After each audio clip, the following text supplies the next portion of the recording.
Anomali ini adalah penyimpanan, ya, merupakan penyimpangan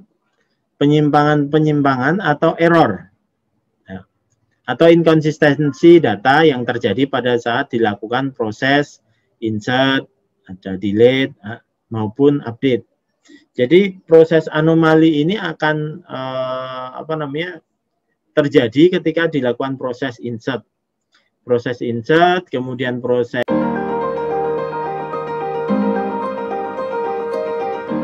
Bismillahirrahmanirrahim. Assalamualaikum warahmatullahi wabarakatuh. Selamat pagi semuanya.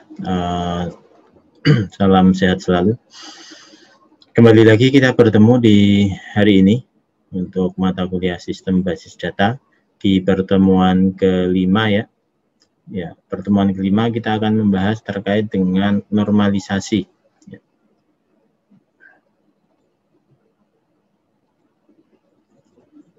Ya, normalisasi, ya. Jadi pada minggu-minggu lalu kemarin sudah kita bahas bagaimana merancang basis data menggunakan pendekatan berbasis objek, kemudian juga berbasis record, ya kan. Di sana sudah dijelaskan bagaimana untuk membuat perancangan sistem basis data berbasis objek menggunakan IRD, kemudian juga ada menggunakan UML. Kemudian yang berbasis record, ya, berbasis record ini masuk di normalisasi. Ya, oke. Apa sih normalisasi, ya? Bagaimana normalisasi itu nanti berguna di dalam basis data? Kita bahas dulu hari ini. Jadi normalisasi ini adalah dalam rangka merancang basis data dapat dilakukan beberapa tahapan normalisasi, ya. Yang pertama, menerapkan normalisasi terhadap struktur tabel yang telah diketahui atau langsung membuat model entity relationship-nya. Jadi kalau pertemuan 4 kemarin kita sudah membahas IRD, ya, entity relationship diagram. Nah, ini bisa dilakukan normalisasi. Ya, normalisasinya waktu terbentuk IRD, ya, kemudian bisa dilakukan normalisasi. Atau kalau belum terbentuk IRD-nya, sudah terbentuk struktur tabelnya, sudah terlihat tabel-tabel bentuk tabelnya, maka dibuatlah normalisasi juga bisa. Nah, jadi normalisasi adalah cara pendekatan lain dalam membangun desain basis data secara logik, ya, dengan menerapkan sejumlah aturan atau kriteria, ya, sejumlah aturan dan kriteria standar untuk menghasilkan tabel yang normal. Jadi di dalam struktur atau sistem basis data ini, ya, di dalam sistem basis data ketika merancang sebuah sistem basis data, ya, merancang sebuah DBMS, ya, tabel, nah itu harus diperhatikan, ya, dalam cara ini membangun cara logiknya. Ya, maka adalah adanya normalisasi ini. Nah, beberapa pengertian dari normalisasi. Ini normalisasi adalah proses mengelompokkan elemen menjadi tabel-tabel yang menunjukkan ke entity dan relasinya.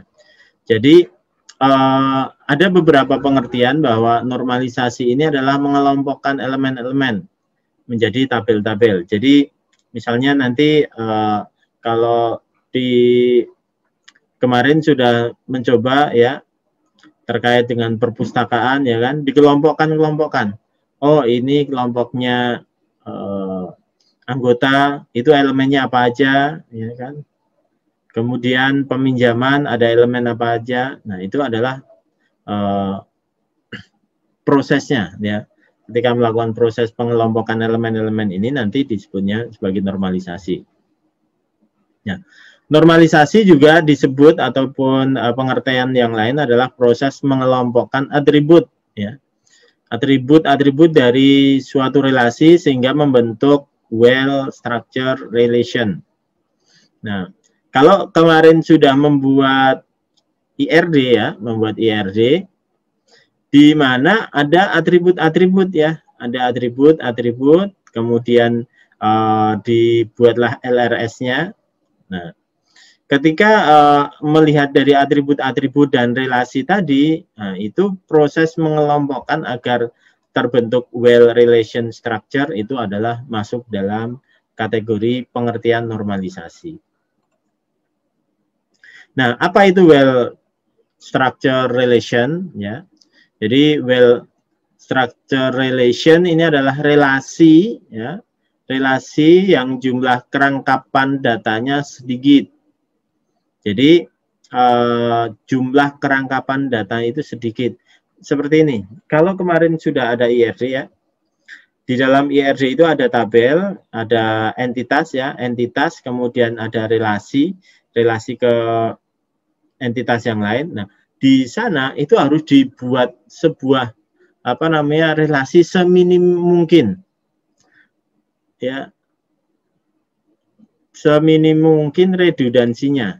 Jadi kerangkapan datanya itu dibuat seminim mungkin. Kita lanjutkan. Nah, di sana ya serta memberikan kemungkinan bagi user untuk melakukan insert, delete, modify terhadap baris-baris data pada relasi tadi tidak berakibat terjadinya error atau inkonsistensi data.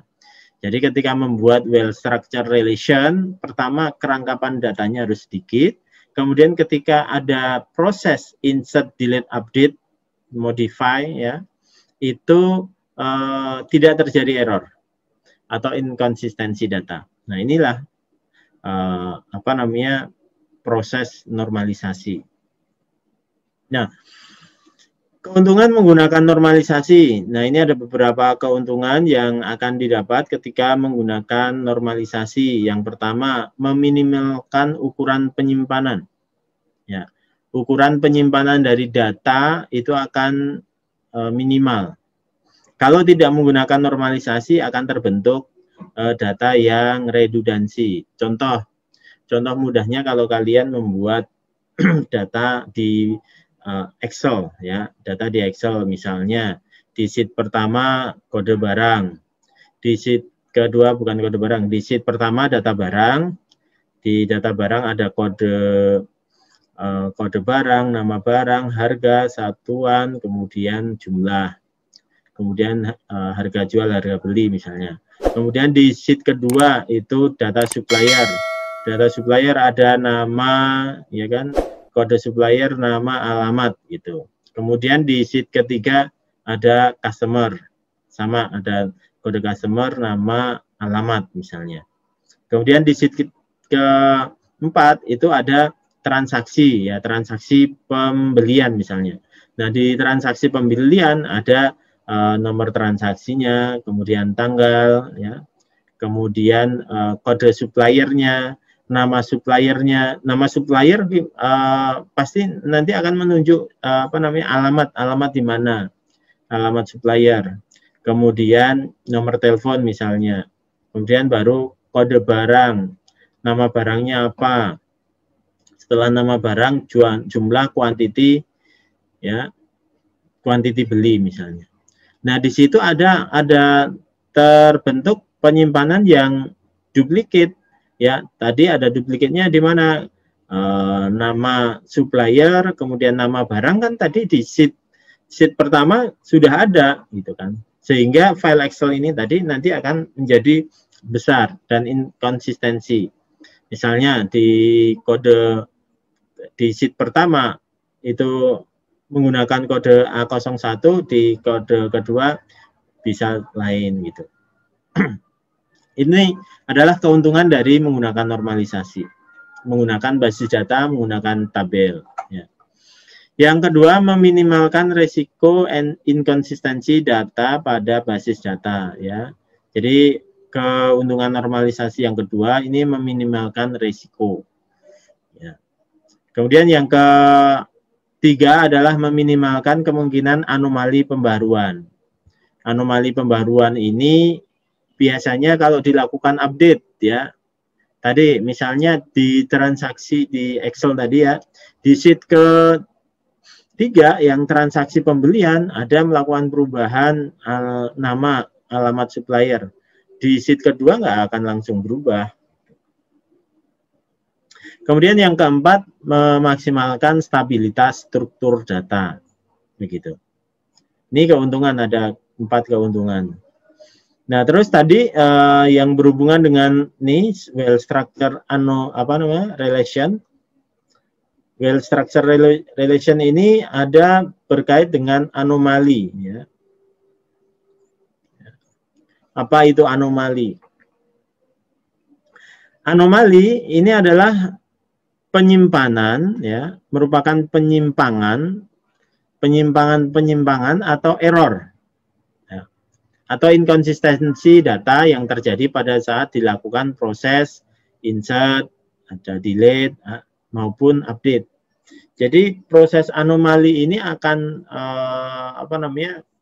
terjadi ketika dilakukan proses insert, kemudian proses delete, proses update, itu bisa terjadi anomali. Apa aja yang termasuk di dalam proses anomali ini? Ada 3 kan. Yang pertama insert. Insert itu terjadi bagaimana?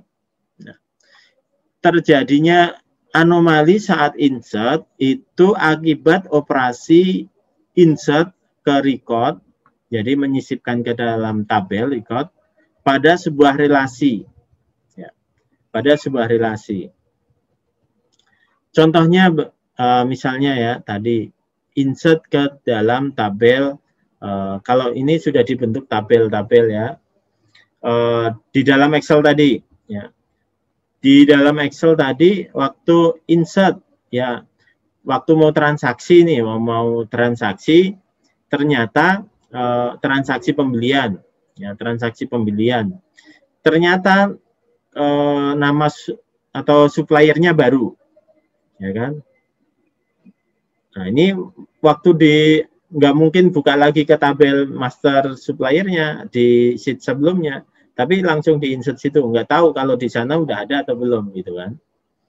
Kemudian waktu udah transaksi ternyata ada barang baru.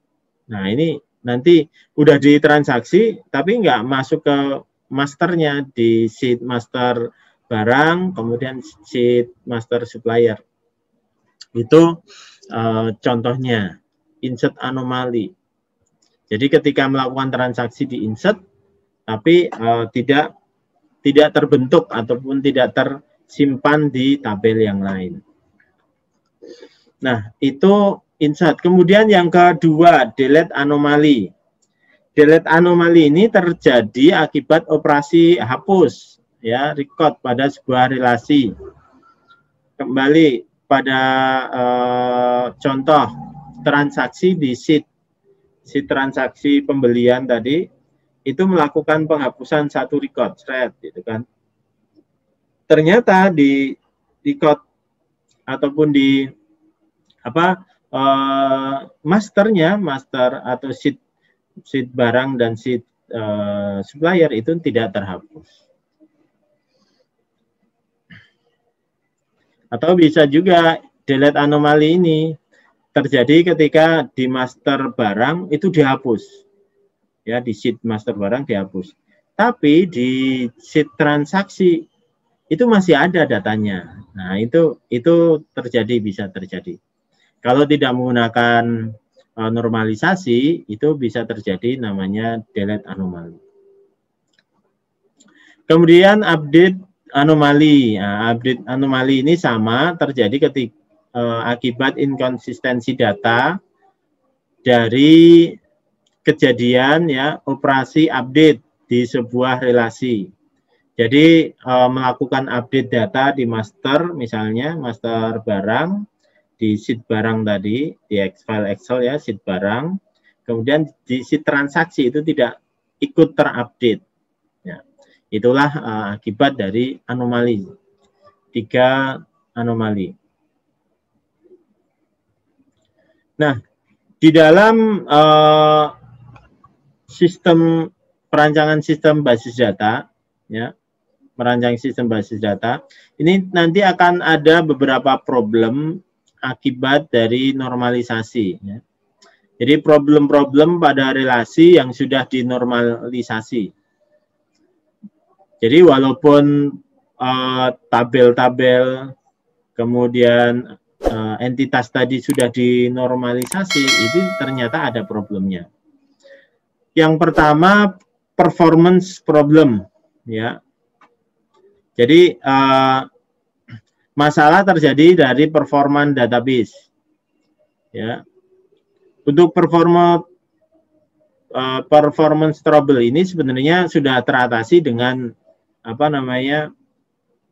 hardware saat ini yang sudah berkembang, ya. Hardware, kemudian performance ini sebenarnya sudah teratasi dengan hardware, kemudian sistem komputer yang canggih lah, ya.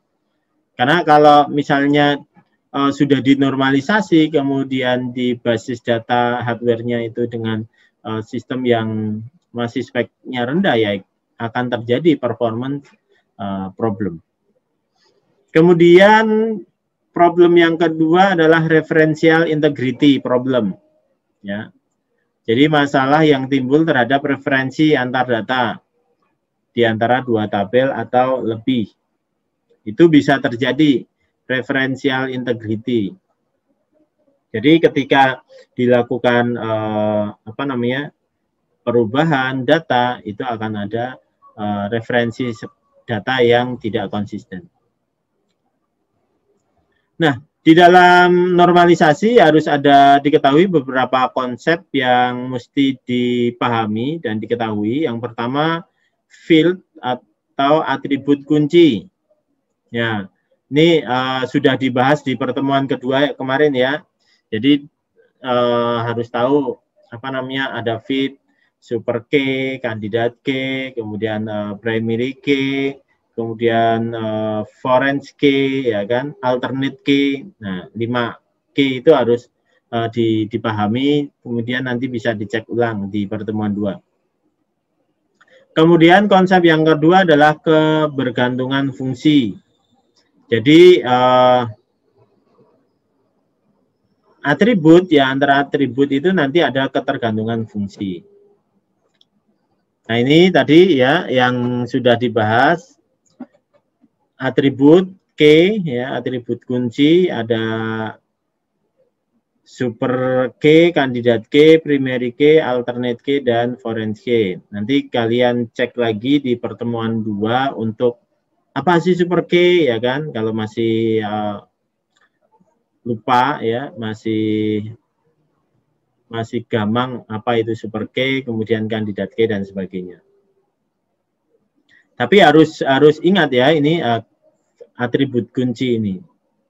Kemudian ketergantungan kunci. Jadi di dalam normalisasi juga harus memahami ketergantungan kunci. Kebergantungan kunci ini akan berpengaruh pada ketergantungan fungsional, ya. Ini kebergantungan fungsi, bukan kebergantungan kunci, ya, fungsi. Yang pertama, ketergantungan fungsional atau functional dependent.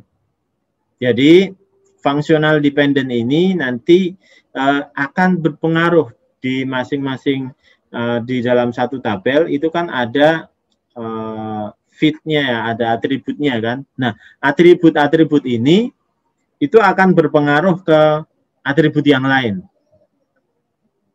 Jadi, functional dependent ini keterkaitan antara hubungan, ya, antar hubungan antara dua atribut pada sebuah relasi, ya. Jadi ketergantungan fungsional dituliskan dengan A, ya, di sini A anak panah B. Berarti B fungsional dependent terhadap atribut A. Jadi atribut B ini fungsional dependent terhadap atribut A. Kalau penulisannya A anak panah ke B. Jadi atribut B fungsional dependent terhadap atribut A.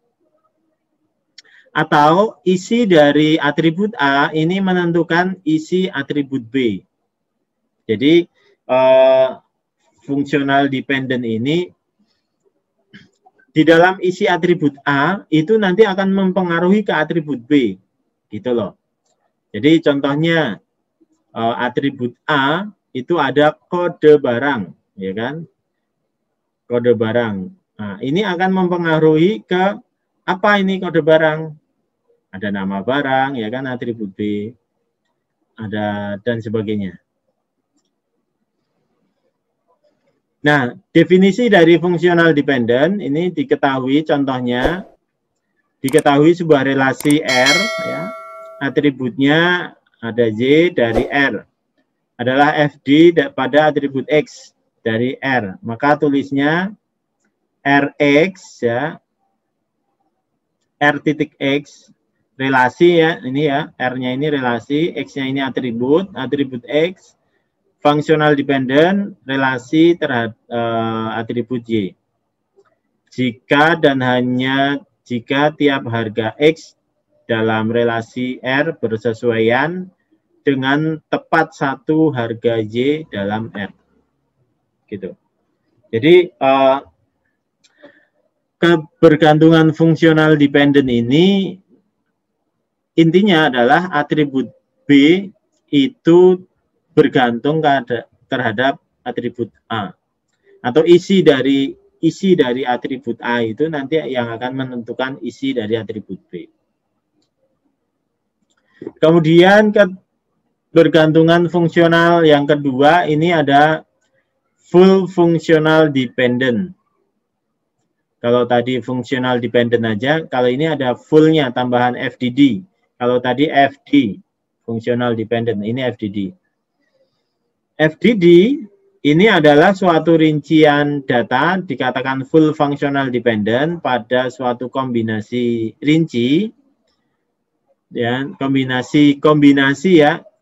Ini ada kombinasi rinci data jika functional dependent pada kombinasi rinci, ya, kombinasi rinci data dan tidak functional dependent pada bagian lain dari kombinasi rinci data.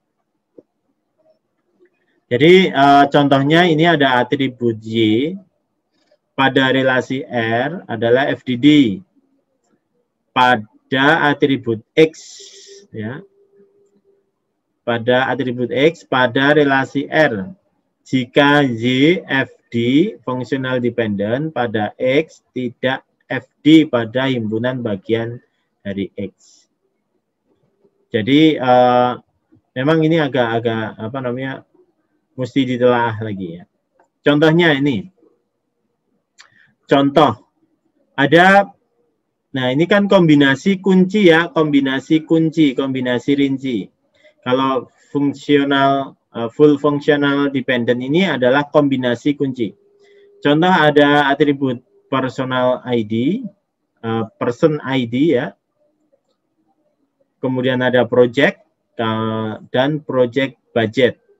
Ya, jadi ID misalnya NIP lah ya, kemudian ada project, ID project sama project budget. Budgetnya berapa, nilai budget.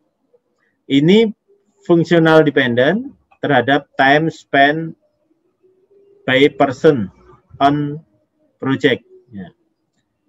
Nah ini bukan functional dependent, full functional dependent, jadi bukan FDD. Kenapa?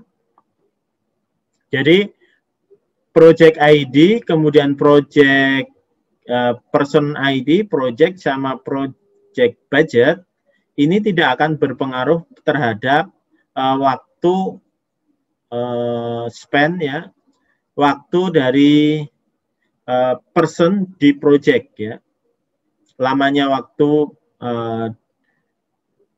person ini di dalam project. Tapi kalau project person ID dan project ini terhadap time spent by person ini full fungsional. Jadi kalau ini tadi kan ada kombinasi project budget ya, project budget. Kalau ini tidak ada kombinasi budgetnya, project budget, ini akan mempengaruhi apa namanya lamanya lamanya person, lamanya karyawan di dalam project. Ini ya project ID sama project. Ini akan berpengaruh. Ini full functional dependent. Kalau yang ini yang atas ya, person ID, project sama project budget. Ini kan time, ini relasinya kan sama nih, time spent by person on project ya kan. Ini bukan FDD. Karena ini budget ini tidak mempengaruhi lamanya waktu seseorang di project. Tapi kalau project ID dan person ID dan project ini mempengaruhi lamanya orang berada di project. Gitu. Functional dependent. Kemudian lanjutnya ketergantungan kunci. Ya, ketergantungan kunci yang pertama tadi functional dependent. Ketergantungan fungsi ya. Ketergantungan fungsional dependent, kemudian ada FDD, yang ketiga ada ketergantungan parsial. Ya. Ketergantungan parsial ini sebagian dari kunci dapat digunakan sebagai kunci utama. Jadi ketergantungan parsial ini di dalam entity itu ada kunci, bukan kunci utama, bisa digunakan sebagai kunci. Ya. Ya, sebagian dari kunci dapat digunakan sebagai kunci utama. Kemudian ketergantungan transitif. Ini menjadikan atribut biasa pada suatu relasi tetapi menjadi kunci pada relasi lain. Nah, atribut transitif ini di entity A ada atribut biasa. Tapi nanti menjadi kunci di atribut atau di relasi relasi yang lain. Contoh kayak kemarin misalnya apa namanya? Tunjangan, ya kan, tunjangan, atributnya tunjangan nanti menjadi apa namanya, di relasi tunjangan itu menjadi kunci utama. Kemudian ada determinan, ini suatu atribut fit atau gabungan atribut di mana beberapa atribut lain bergantung sepenuhnya pada atribut tadi.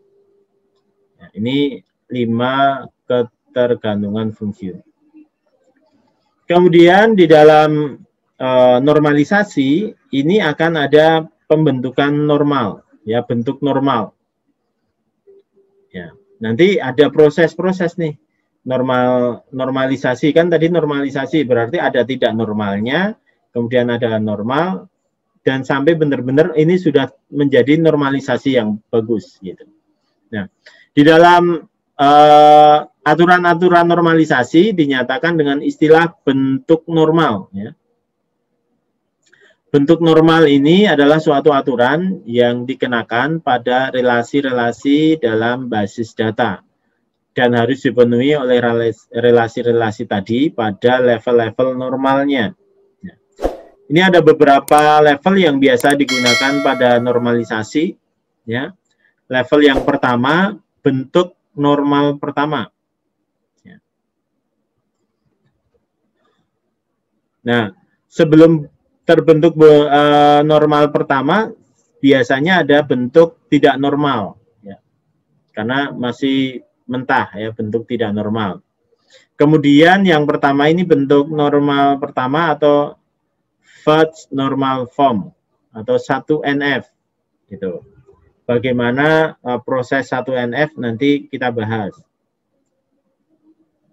Kemudian bentuk normal kedua, 2NF. Jadi 1NF kemudian 2NF.